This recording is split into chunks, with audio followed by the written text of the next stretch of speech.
નમસ્કાર દર્શક મિત્રો, @ગુજરાતમાં આપનું સ્વાગત છે। હાલ ધરતીપુત્રો ચોમાસાના સારા વરસાદના આગમનની રાહ જોઈને બેઠા છે, ત્યારે આવામાં હવામાન નિષ્ણાંત અંબાલાલ પટેલે ખેડૂતો માટે સારા સમાચાર કહી શકાય તેવી આગાહી કરી છે।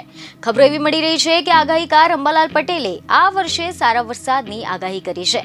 17 થી લઈને 22 જૂન સુધીમાં રાજ્યમાં સારા વરસાદની આગાહી કરવામાં આવી છે, જેમાં ભારે પવન અને ગાજવીજ સાથે વરસાદનું આગમન થવાનું છે। જેમાં જે સ્થળો વિસ્તાર આવેલા છે તેમાં ભરૂચ, સુરત, ડાંગ, નવસારી, વલસાડ, દમણ, દાદરાનગર હવેલી, જૂનાગઢ, અમરેલી, ભાવનગર, ગીર સોમનાથ, પંચમહાલ, દાહોદ, વડોદરા, છોટાઉદેપુર, નર્મદા, તાપીમાં વરસાદની આગાહી કરવામાં આવી છે। મીડિયા રિપોર્ટ અનુસાર એવી માહિતી મળી રહી છે કે હવામાન નિષ્ણાંત અંબાલાલ પટેલે 17 થી લઈને 22 જૂનમાં રાજ્યમાં ભારે પવન અને ગાજવીજ સાથે વરસાદની આગાહી કરી છે। એટલું જ નહીં, કાચા મકાનોના છાપરા ઉડી જાય તેવા પવન ફૂંકાશે। 21 થી લઈને 25 જૂનમાં રાજ્યમાં સાર્વત્રિક મેઘમહેર જોવા મળશે। રાજ્યના વિવિધ જિલ્લાઓમાં 2 થી 4 ઇંચ વરસાદની આગાહી છે। દક્ષિણ ગુજરાત, મધ્ય ગુજરાત, સૌરાષ્ટ્રમાં સારા વરસાદની આગાહી કરવામાં આવી છે।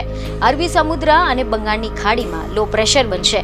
અમદાવાદ, ગાંધીનગર, ભાવનગર, લાઠી, બાબરા, અમરેલી, જૂનાગઢમાં વરસાદની આગાહી છે, જ્યારે આના ઉપરાંત પેટલાદ, કપડવંજ, મહેસાણા, ખંભાત, તારાપુર, દાહોદ, પંચમહાલમાં વરસાદની આગાહી છે।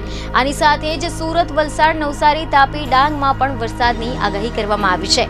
ખેડૂતો માટે વાવણી લાયક વરસાદ આંધ્રા નક્ષત્રમાં પડશે। આંધ્રા નક્ષત્રમાં પડનાર વરસાદ ખૂબ જ સારો ગણવામાં આવે છે। બીજને એક ખબર સાથે ફરી મળીશું। ધન્યવાદ।